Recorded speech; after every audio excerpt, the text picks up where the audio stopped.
Michael Roth, welcome to the Hope Axis. What a privilege, what a pleasure to have you here. You're the president of Wesleyan University and the author of some of my favorite books on education and students. Your latest book is actually called The Student, just to, prevent any confusion about what it might be about. You wrote in defense of liberal education and also in challenging students and creating only safe enough spaces. I'm really curious. Obviously, this book is a kind of meta study of your life as an educator. Before our viewers and listeners joined us, we talked a little bit about our lives as public servants. We serve different audiences. You serve faculty, students.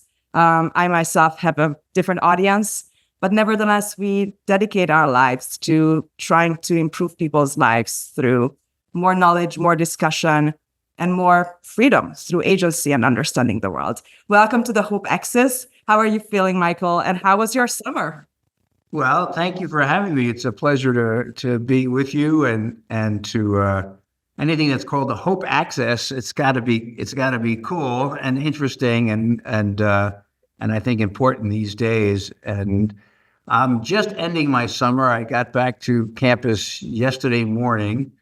And the students, the international students have just arrived, and tomorrow the first year class arrives en masse, and I give a kind of shticky address to the parents and tell stories about my mother when she dropped me off at Wesleyan in 1975, and walk around pretending to help students move their luggage into their dorm for a few hours.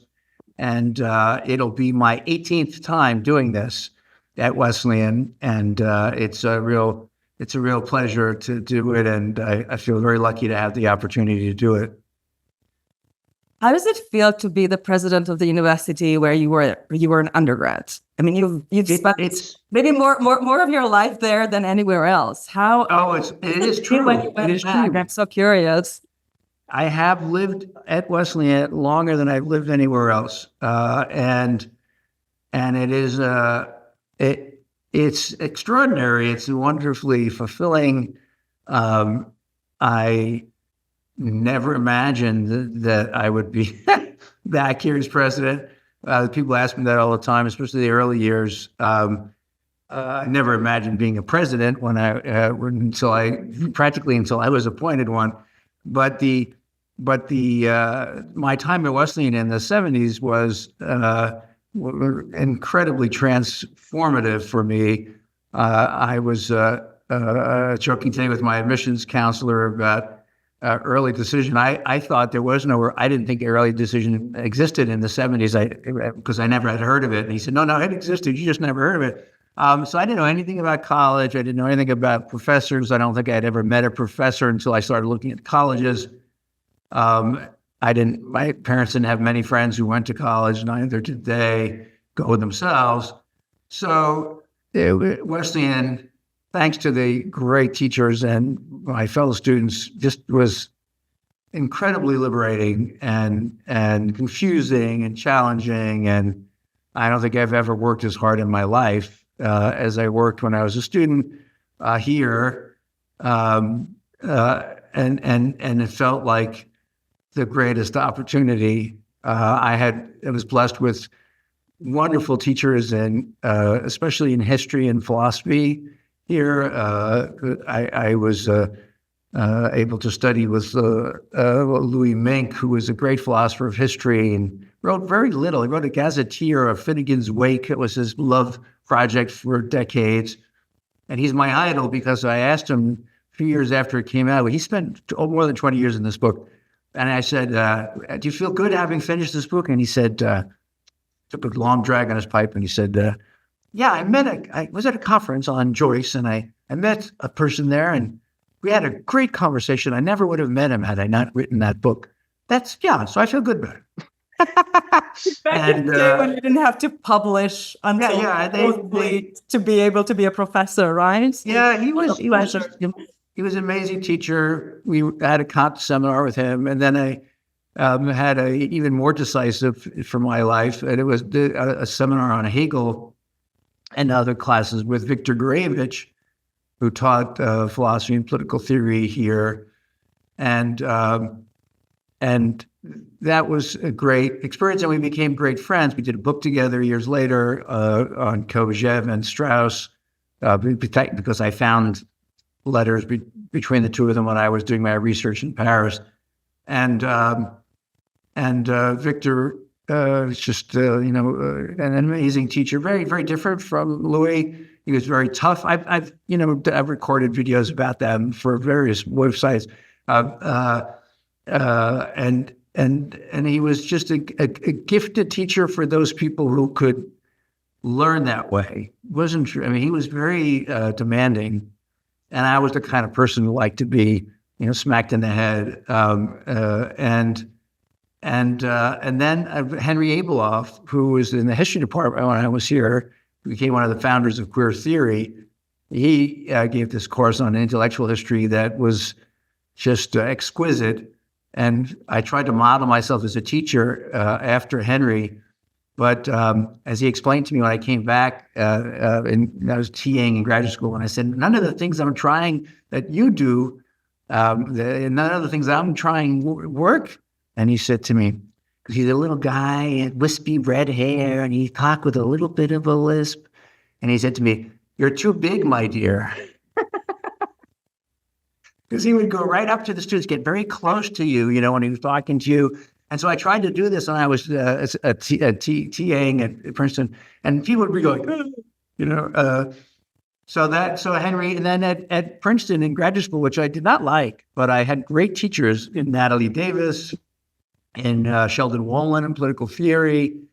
Natalie Davis, I did a field in women's history, and Arno Mayer, 20th century, Bob Darnton in Enlightenment, and then Richard Rorty and Karl Shorsky I worked very closely with.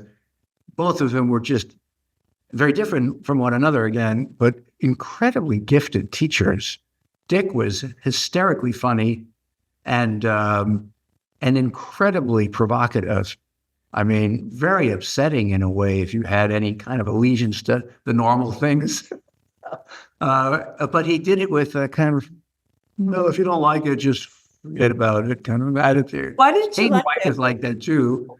Why and then Carl was just a master teacher. Sorry, go on. Why didn't you like the program? I mean, this sounds amazing. Why didn't you like it? You started this chapter. Oh, it was boring. I mean, Wesleyan was exciting. Everybody was doing crazy things, It was so experimental. And I made up my own major, and I did all this kind of wacky stuff. I wanted to go to Berkeley, and Marty J said to me, you'd be crazy to come here if you could go to work with Shorsky, who I had met as a freshman. He gave a seminar here.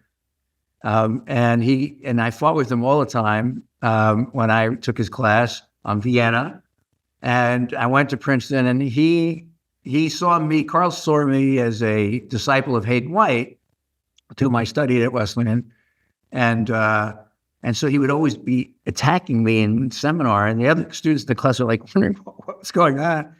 And I just didn't have friends there. I had a girlfriend back at Wesleyan, and I just was unhappy. I moved to New York and just went for my classes. But my teachers, like Dick was an amazing teacher, and Sheldon was very generous. These are people like in different fields. Shorsky said to me, I know what kind of education you had at Wesleyan. You do whatever the hell you wanted. You have to go and take some classes for real. Go to take as many classes as you can fit in your life, basically. Which I took as a great gift, actually. And, I just went to classes, undergraduate class, sat in the back and listened to people and learned. And that was fun.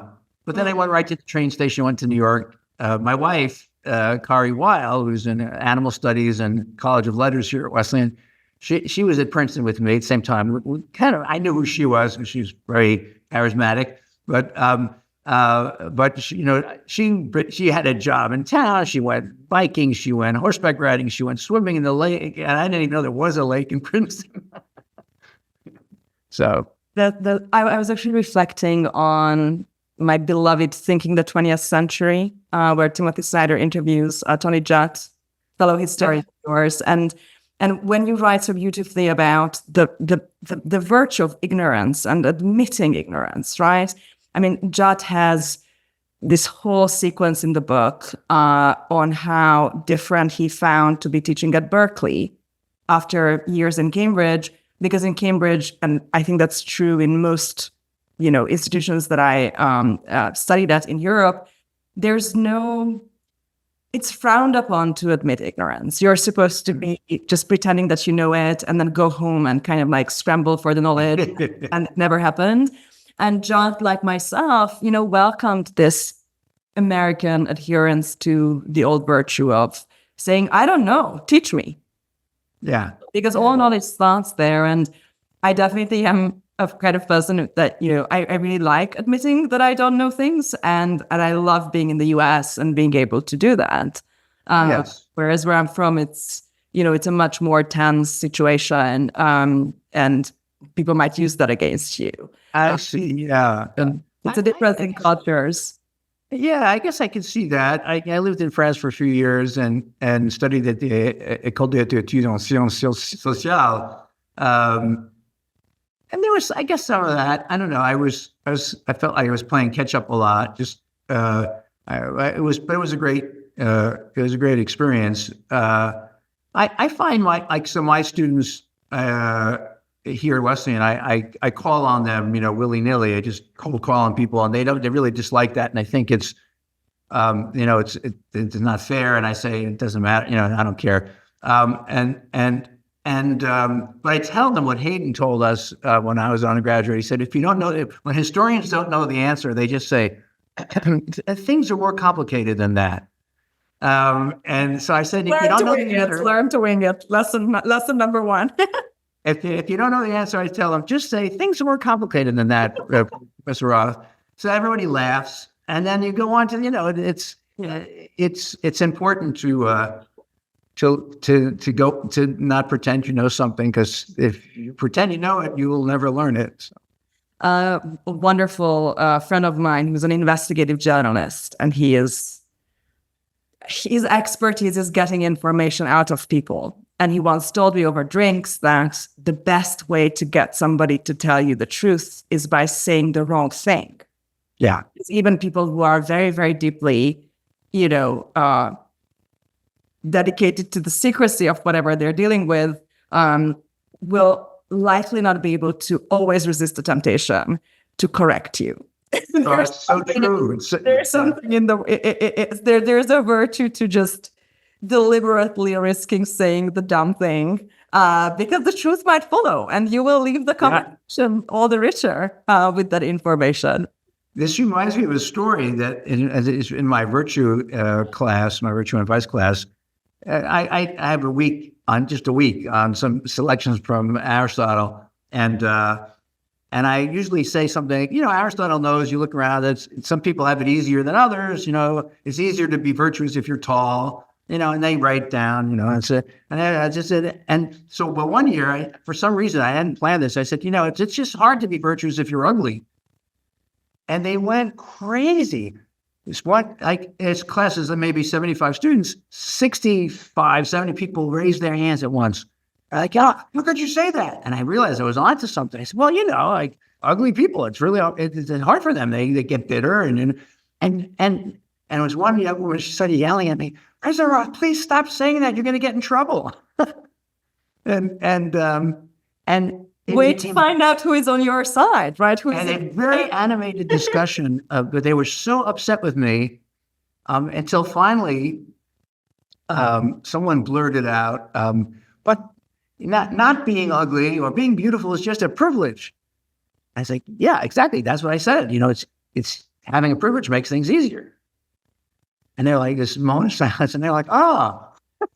But by saying something that they was really, I didn't realize it as offensive as that was to them, it brought out all of their presuppositions about making judgments about, in this case, race and gender came out. It was really fascinating. And they enjoyed the banter, and they realized that it was playful, but not unserious.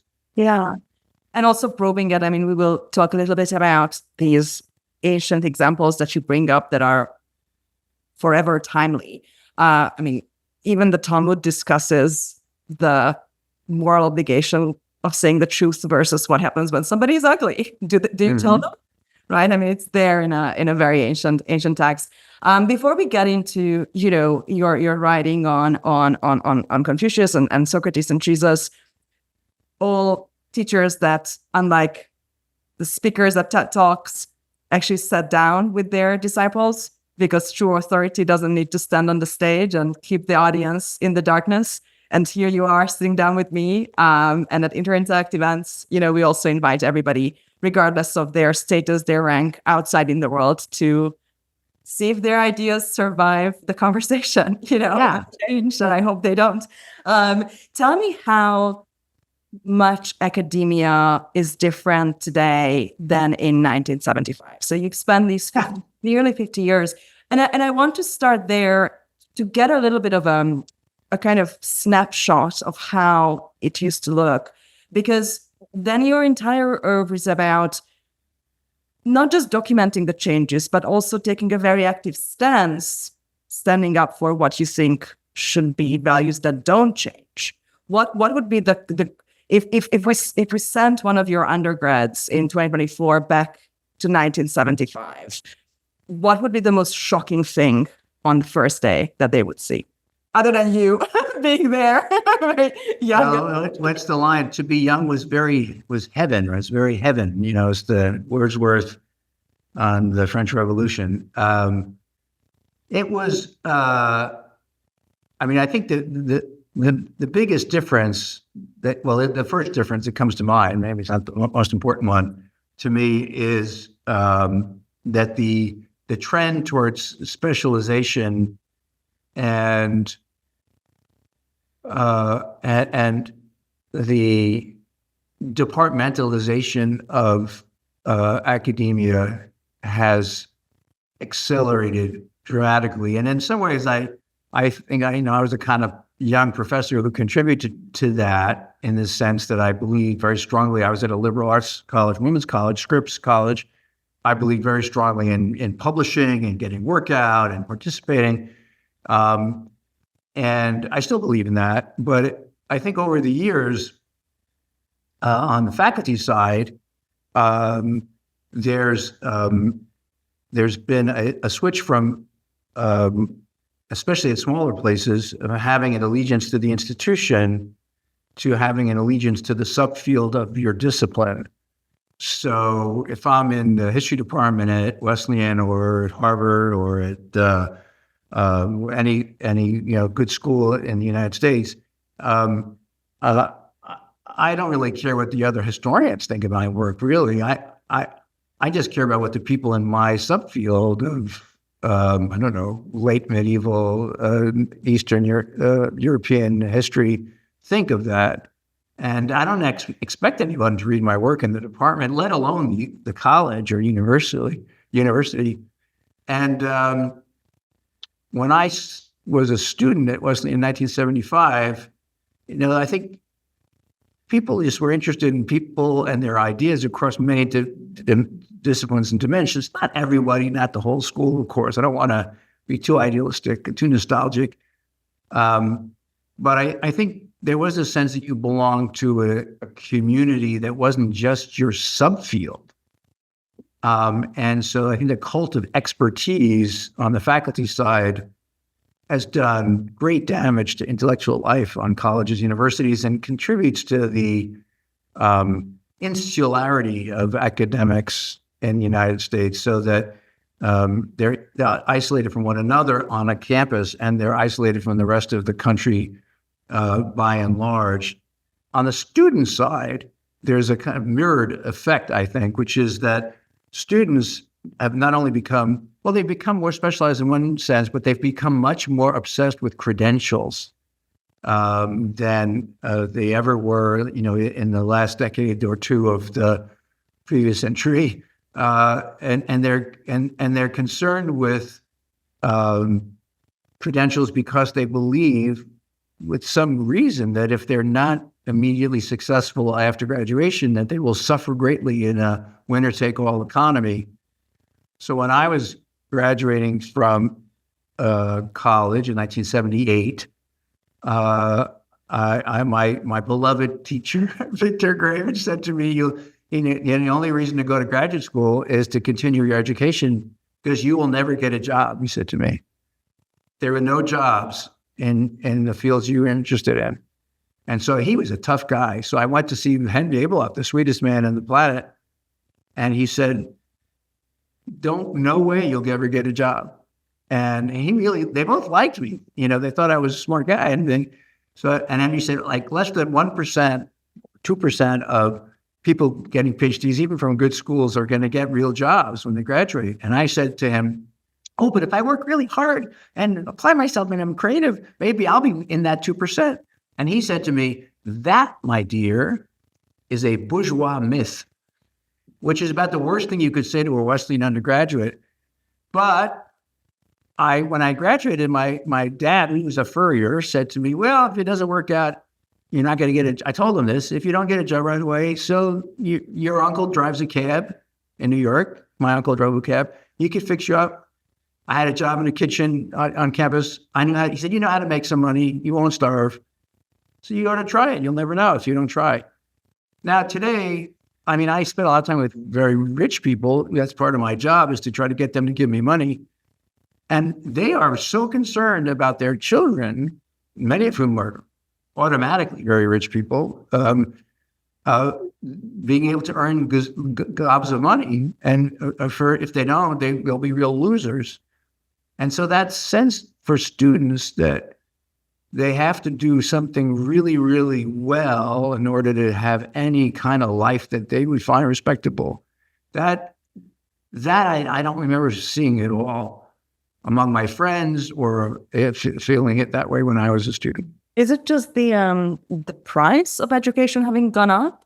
I don't want to think so. No, okay. I've been asked that question many times, but I think, that this is true of people who don't pay anything at Wesleyan. Yeah. 20% of our students don't pay anything. Yeah. And they feel this, and the rich people who pay, they don't care. I don't think it's that. There are certainly in many places, if you have a lot of debt, we don't ask anyone on financial aid to take loans anymore. But if you have a lot of debt, that is a burden. But I don't think it's just that. I think it's the winner-take-all economy that makes it really hard to imagine how you'll get along at all if you don't do very well. So that hollowing out of the middle class, I think, is part of this. And a kind of cultural, I don't know how to put it, the cultural charisma that's been attached to the professions that earn lots of money. My daughter, she'll kill me for talking about her, but she's a public school teacher in New York City. And she says, all these friends of mine have cool jobs. And so and she tells me about these people that they're sitting in a cubicle somewhere, or they're working on a software program. And she's teaching kids how to read. And she makes a good, decent living, and she has health insurance, and she's in a union, and, she's got all it. But she's like, culturally, she feels like when she tells people what she does, they say, that's so good that you do that. Yeah. Talk about virtue, right? Talk about virtue. The subject of your new book, the virtue of teaching children how to read. Like, what could be more virtuous than that? This is what I said. This is what I tell her, and I believe it's true. And I think that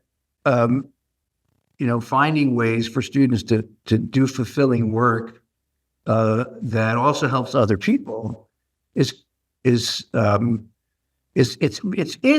to them. It's more available to them than the academic jobs were to me in the late 70s and early 80s. There are plenty of examples from the educational professions to the health professions to communications, where people are providing extraordinary service to others. But as one kind of famous journalist said to me recently about his own daughter's graduating from Harvard and going on to finance, and I said, really, finance? And he could tell I was like, and he said, yeah, well, that's where the intellectual action is. And I thought to myself, that's such bullshit. Just bullshit. That's where the money is. That's where the money But is. money has gotten it has a charisma in certain sectors of our culture. At Wesleyan, we have certainly a good percentage of our students pursuing that, and thank goodness, because I asked them for money. We also have lots of students pursuing the arts or the humanities and other STEM fields. And then they come back, right? I mean, Interintellect, and I'm sure other, platforms and online communities are full of people who feel like they had to go into law, they had to go into finance to please daddy, mommy, pay back the student loan, or they were genuinely interested in those things because they are just so loud in our culture now, all these blogs, all these podcasts. And, they wake up one day and they are 40 and they think, I've never read James Joyce. I never understood, what's the deal with Philip Larkin? I want to sit with it a little bit. What about the Asians? What happened in history? And it is my privilege, and it's so beautiful and humbling to see the child's curiosity rekindled after people have done their kind of first chunk of putting food on the table, and proving themselves in society. But the curiosity is there, and it's so unsatisfied. There are a lot of criticisms against academia, obviously, but it's still the only time for most people where your job is to read things. However voracious a reader you later on are in your life, and I'm saying that as a pretty voracious reader, it's really hard. Like last night, I was up all night after working the full day, and today working the full day, so that I can finish a book that I was really enjoying, because I don't have time. Whereas when I was at school, my job was to go to the library and be there the whole day. And so there is value to it. And I really would like to kind of segue into your defense of the humanities. I have 3 postgraduate degrees in the humanities. I'm definitely not here to argue with this, but I often feel myself kind of cornered about it. And my angle is, look, I serve the people of the public who want to rediscover education, whether it's during their STEM or other education on the side, or after, as adults, dealing with business at work, their children, caring for their parents, and all the other things that adults have to do that take you away from reading and inquiry, just for logical reasons. What do you think are what might be misunderstood about why the humanities has the value that you and I think it does? If a student arrives and you see that this person is being softly or hardly pressured into private equity, a private equity career after their Wesleyan education, how do you reach this person? What if a parent initiates a debate with you? What are your main arguments for the humanities? Well, I think the part of the problem in the humanities in many places is that kind of specialization that I described before, is that when the humanities develops a jargon so they can compete with the sciences or with the jargon of the economics and the business world, it does a great disservice to the students. I think what you're describing about the person who wants, whatever phase of life they're in, to have a chance to read or to think for themselves in the company of others, as I put it in the student book, I think they're doing is practicing freedom, and they're developing their own ideas in the company of other people who are also developing their own ideas. And this is a feeling of freedom that is very different from just trying to get the text right or memorize something. That could be part of that practice. I mean, there are different ways in which rigor can be part of the practice of freedom. But I think that I teach mostly old stuff, and I do it. The class I'll teach in the spring is called the modern and the postmodern, and that's a little bit that we start in the 18th century, work our way up to the present. but always trying to get students to open themselves up to ideas or aesthetic experiences which they would otherwise not be open to. And that's, not easy, but it's also not that hard. In other words, students today, and I was a little bit like this back in the day, are very judgy. And so they'll say to me, well, I don't agree with Aristotle, or I don't agree with Rousseau, or I don't like Jane Austen. And I have to say things like, nobody cares what you think about that. I don't care. You shouldn't care what I think about Aristotle or Jane Austen. What you should do is like, why do some people love this so deeply? Why do people continue to wrestle with these texts? And don't answer that sociologically. Try to put yourself in the position of the lover of that text. What would that feel like to you?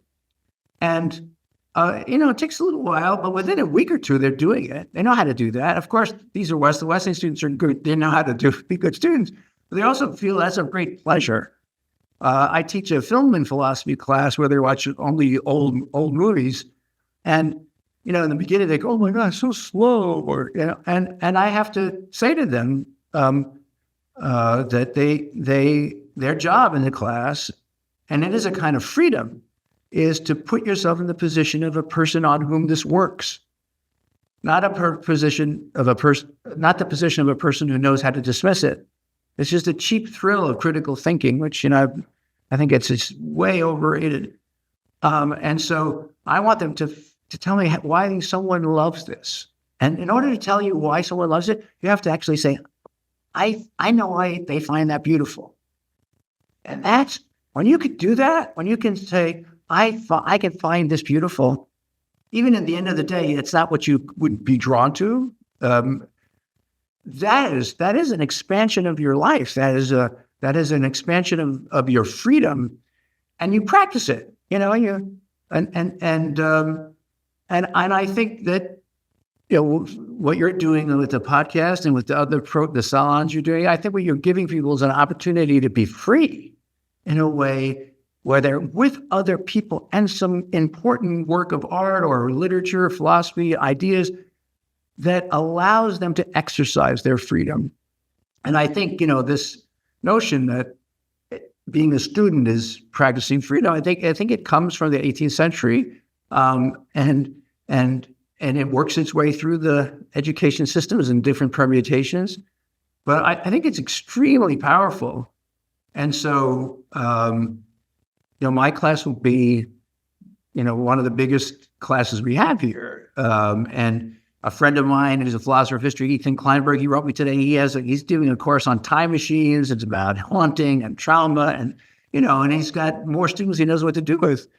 Now, these students will be studying economics and biology and computer science and wanting to get jobs on Wall Street.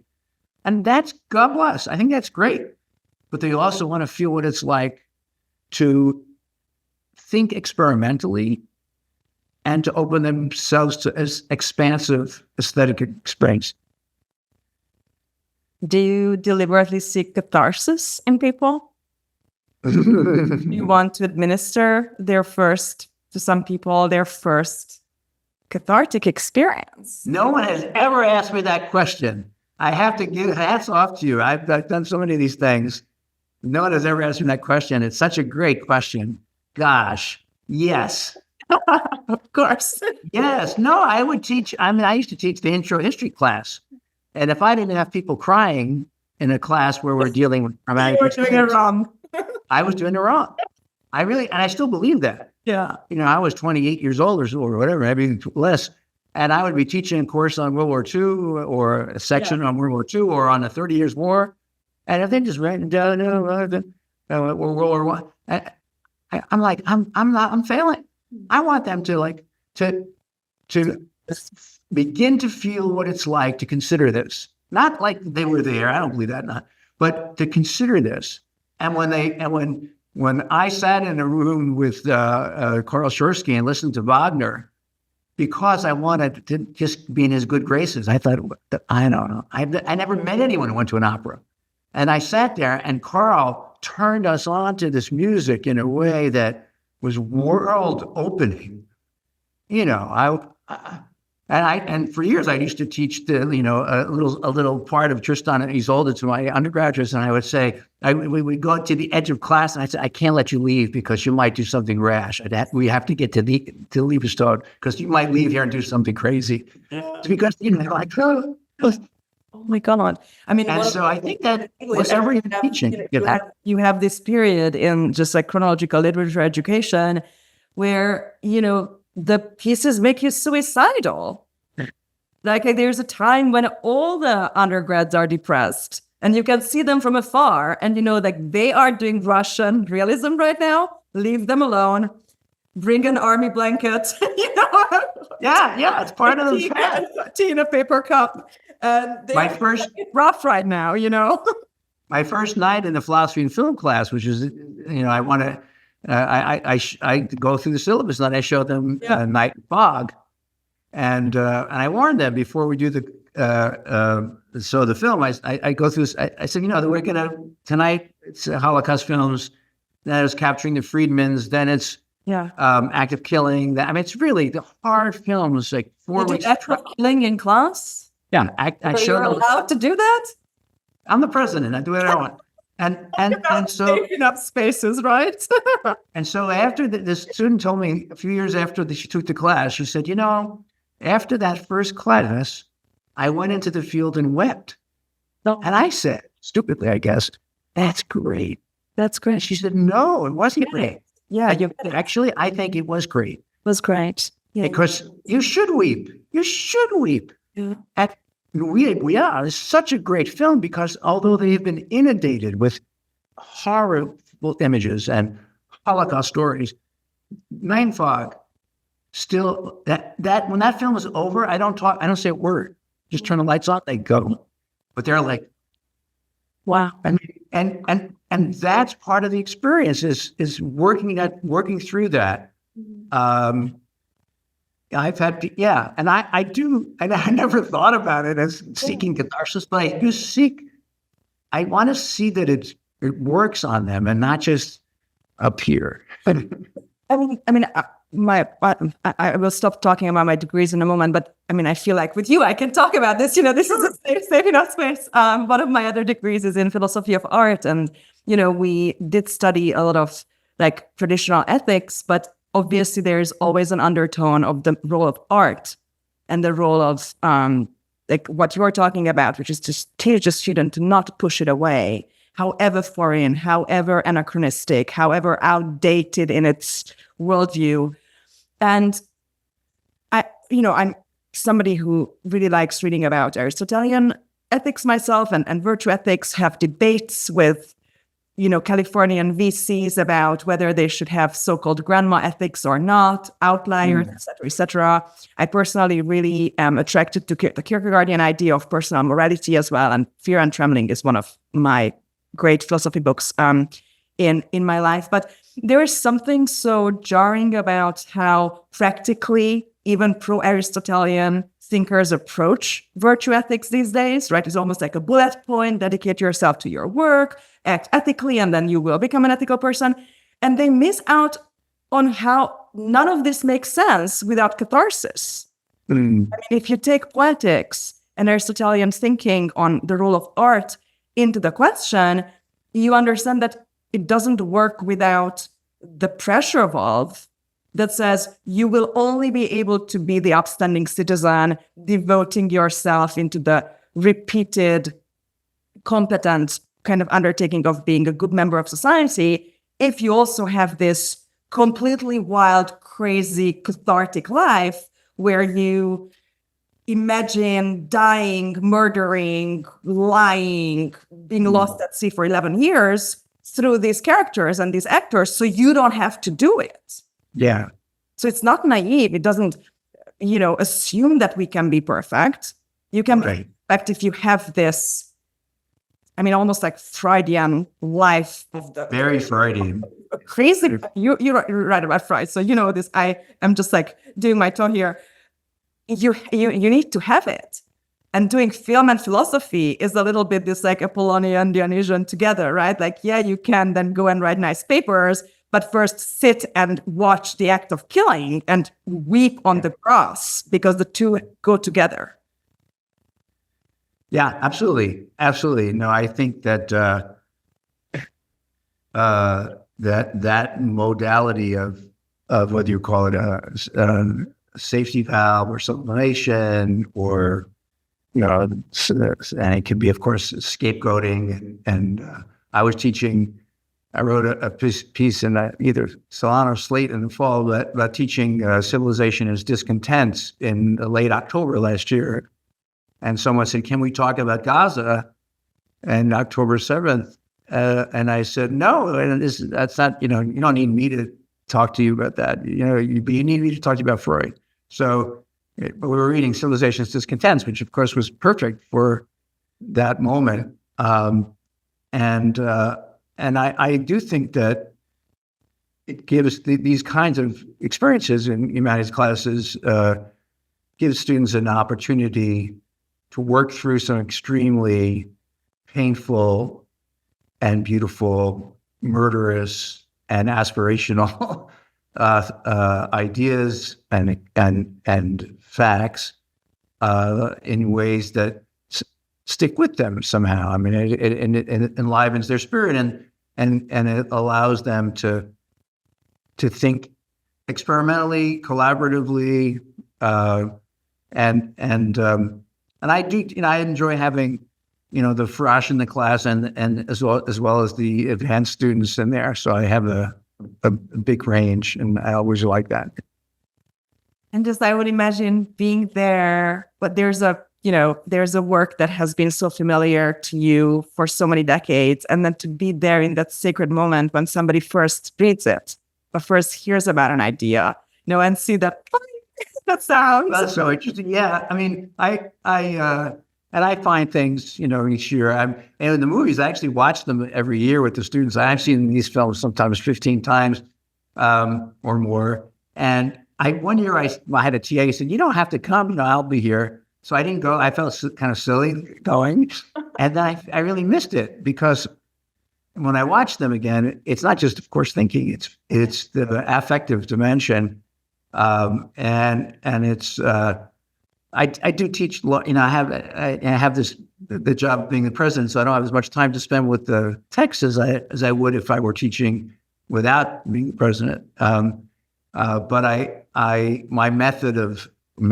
my style of teaching is to just take quotations from the books and talk about the quotations, which has got its ups and downs. I mean, some students will probably just read the quotations, but at least they're not just getting my words; they're getting the words from the text or the parts of a film or something. But what other movies are on the list? What are the ones that they find slow? I'm so curious. I want to take the class now.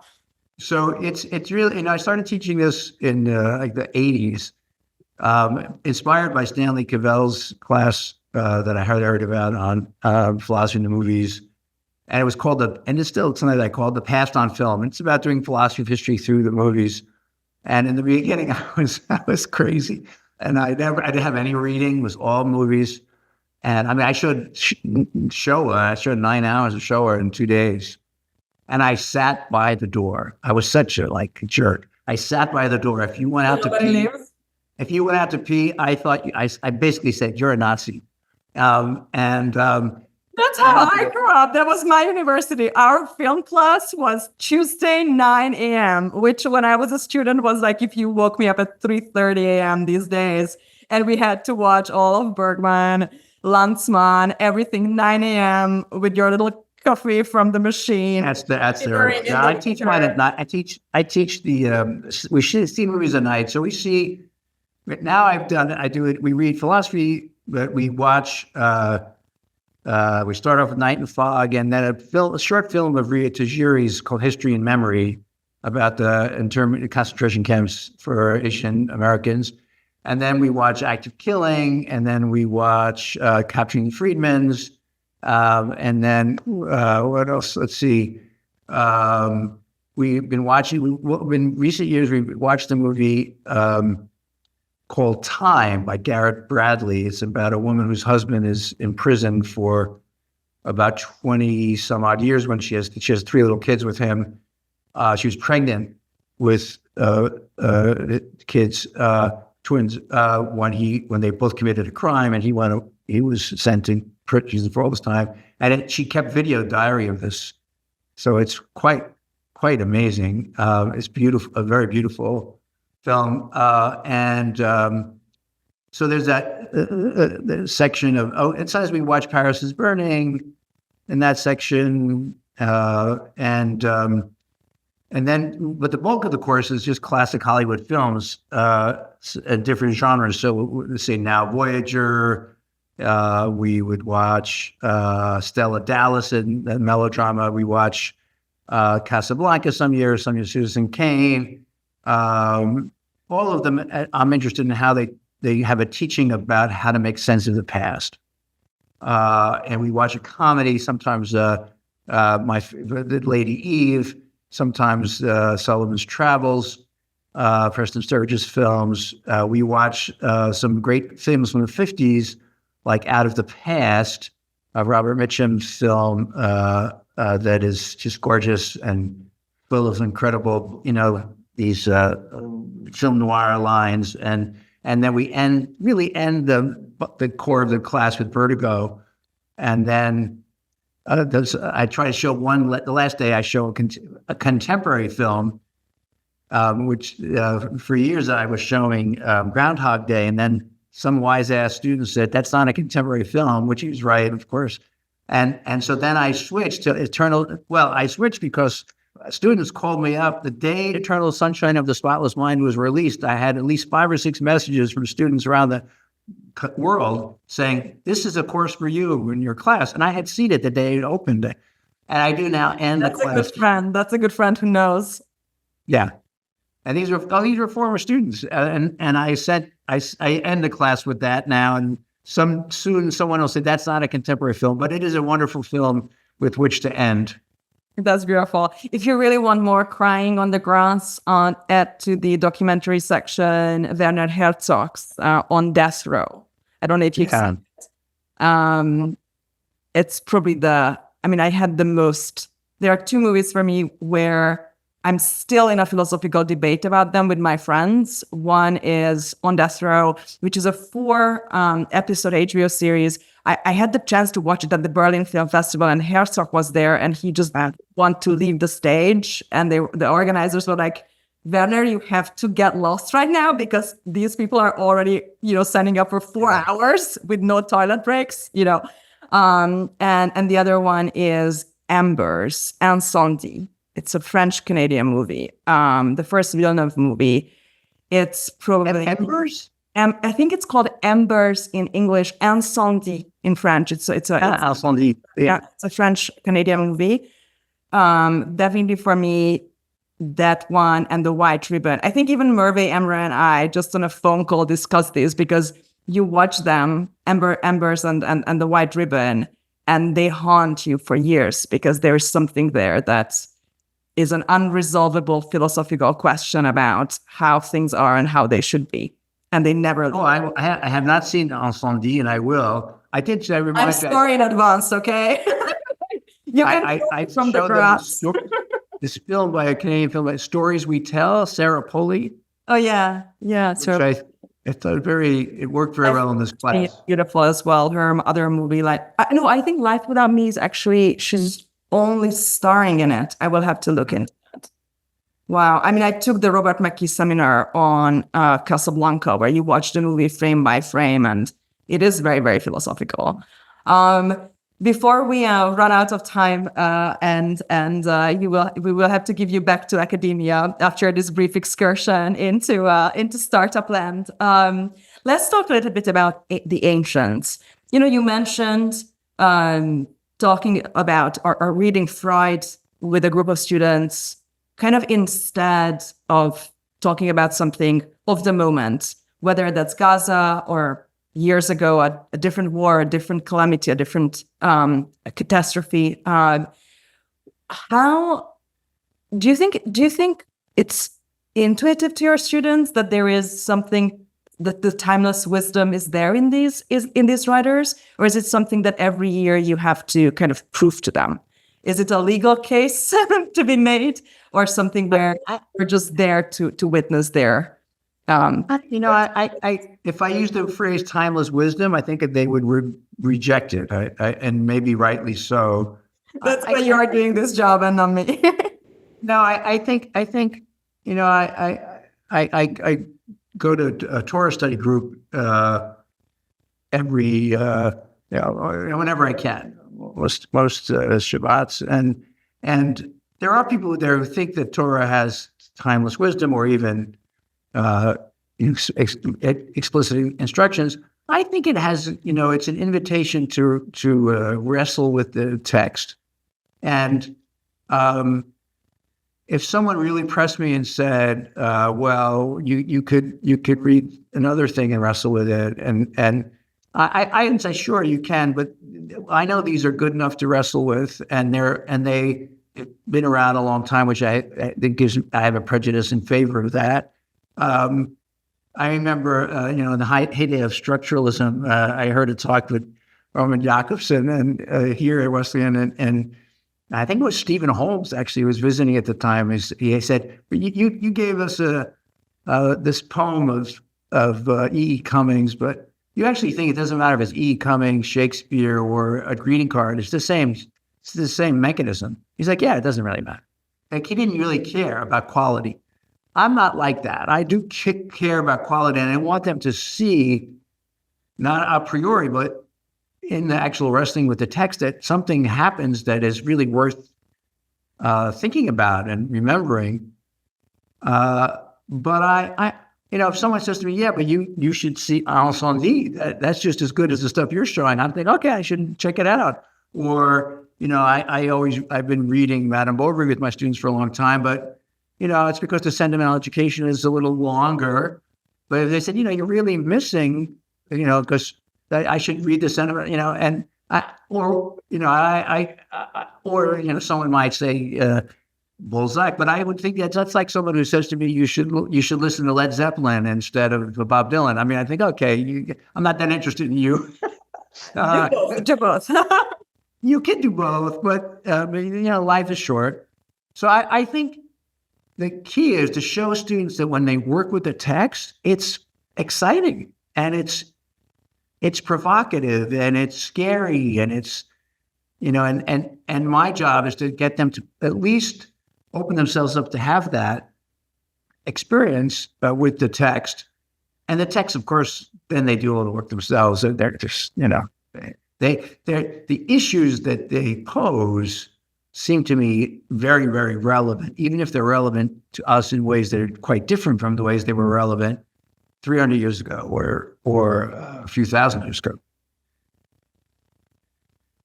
And I can imagine that some of the more activist-minded students will not be satisfied just reading whichever way we go with the classics. I think one of the first conversations that you and I had were about campus protests, which were so important last year. We don't know what the next school year will bring. I think I was kind of complaining to you how, I really respected Wesleyan for the choices that your faculty were making. But in some other places, on some other campuses, there were overreaches that just seem completely unbelievable. I mean, unleashing, SWAT teams on 19-year-old students just seems almost like a travesty. Was there something that you learned in the past year? Having been, affiliated with Wesleyan for the past 50 years, that you think will make the next year better for people expressing their views on campuses? It's so hard. Every school is different. I think the activists at Wesleyan had relations with some of my colleagues and with me that prior to those demonstrations, and they're very fond of saying that, my first experience in this office was sleeping here as a protester. They asked me, "Do you think you were wrong, or do you think we're wrong?" Those are good questions. And I think probably now I believe I was wrong and they are too. But But what's important here is that, and I think anywhere, is that the protests remain peaceful. And at well over 90% of the protests at college campuses around the country, they were peaceful. We pay a lot of attention to the failures, like at Columbia and UCLA and Chicago and other places that prominently that things broke down. And there will be people here, I'm sure, who want to see things break down. Catharsis can be a part of the activist playbook too.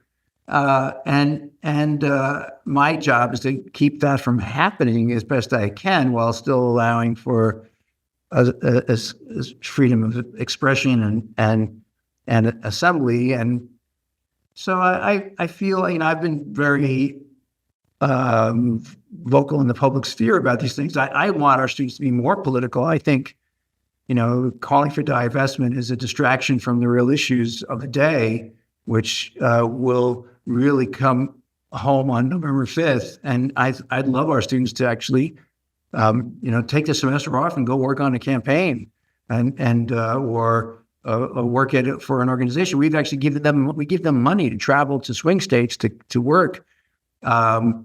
And we'll continue to beat that drum. I think colleges, universities around the country should be mobilizing their students to get active in the public sphere, whatever side they want to be on, whatever level. It could be local elections, it could be state. But I think it's a great opportunity. It's clear that the stakes are high in this election. And I think colleges and universities, instead of worrying about whether there'll be protests, should be actually trying to take the activist energy and direct it as best they can to the elections, in November. My students aren't here yet, so I don't know if I'll be successful. And they have, there's a motion to have the university divest from companies that do business with Israel, and the board will hear that argument, or that whatever it is. I don't know if it's really an argument, and we'll see how after that. I'm not sure what will happen, but I think that for me, that's not really the issue. The issue is who's going to govern the United States, who's going to be representing our states, who's going to be running our cities, and that seems to me where people should be directing their energy, especially people like me. The activists, I'm their enemy, and I'm in the structure of authority where they push back, and I try to respect that as long as it stays nonviolent, and as long as other people at the university aren't intimidated or harassed. And I think that our students and others have done a really good job of making their voices heard with real energy, and without harassing others or trying to intimidate others. I wholeheartedly agree that we should help young people to become more political. I think last year I was sitting on this rooftop in Manhattan. I was invited to a women's group, female founders, and all these extremely educated, hyper competent women sitting in the greatest city in the world. And this thought occurred to me, and I just shared it and asked for the others' opinions, that if this was in 1967, every one of these women around, sitting around this rooftop overlooking the river would be active politically. We would be part of student groups, women's groups, pressure groups, book clubs, but political book clubs. And now, and I think this goes back to your, really good notes on credentialism and being obsessed with outcomes. We just don't have the time. Like millennial women, we are a lost generation for political causes. And I feel like when people are really going overboard to attack Gen Z students when they are protesting, they forget that they have to reinvent the wheel. There was no torch passed down to them. Good. Yeah. They will not get it right the first time. And in many cases, they will learn from, however much they don't like this, from the older people present on campus who did go through this in often successful ways and who know what this need is, right? I mean, I've written that I'd feel much more disappointed in students if they didn't care about what was happening in Gaza. They were just worried about their grades or their internships. I think that their solution to this, which it seems to be misguided, but the fact that they are outraged is also expression of their agency. They're trying to find agency through outrage, which is not atypical in our world. It's one of the ways people feel alive is by expressing outrage, which is it's a horrible thing in a way, but it is better than not having any agency. So, but when Trump was elected in 2016, the women's marches were well attended and energetic, and I think that the agitation, protests around reproductive rights could be very important over the next few months, among other issues. But I think that is especially around reproductive rights and access to abortion. So. Thank you so much. And this goes back to, I think one of the sentences with which you open your book is that good students make teachers better. Yeah. Interactivity, and you need other people around you dedicated to learning for you to be able to stay a lifelong learner and be part of the community, and not rejecting other people's often very different opinions is part of it, right? Like, be challenged. You beautifully note in the book that one of the first things you noticed as a student was that really strong professors like being challenged. And there's this glee, like, okay, let's talk it out, which is also kind of corresponding to some of my best experiences as a student. To close, I ask this from everybody. It's 2030, Michael Roth, and we look back on the past 6 years. We look back 6 years into the past. There you go, making sense of the past. What will be something about 2024 that will seem obvious in 2030, but that few people today understand? Well, I think it could be one of two things. It'll either be that Donald Trump is a criminal, and it's no wonder he went to jail, or it's that America had deep fascist tendencies, and it's no wonder we have a fascistic government. Yeah. So there's a lot at stake. I think so. Here's to talking more openly and debating it more openly with as many people as we can. We all know more if we share more. Thank you so much, Michael, for spending your very valuable time with me today. And if somebody is watching this, please read The Student, Michael Roth's new book. And if you're listening, I just showed the book on the video, which you can't hear on the podcast. I think it's coming out in paperback in the next week or two. It's coming out on paperback in the next day or two. Do you have an audiobook version of it? There is an audiobook version as well. Yeah. That's like a lecture, guys. It's a almost free lecture from Wesleyan. Thank you so much, Michael. This was a pleasure. Thank you. Have a lovely rest of the summer. You too. Bye-bye.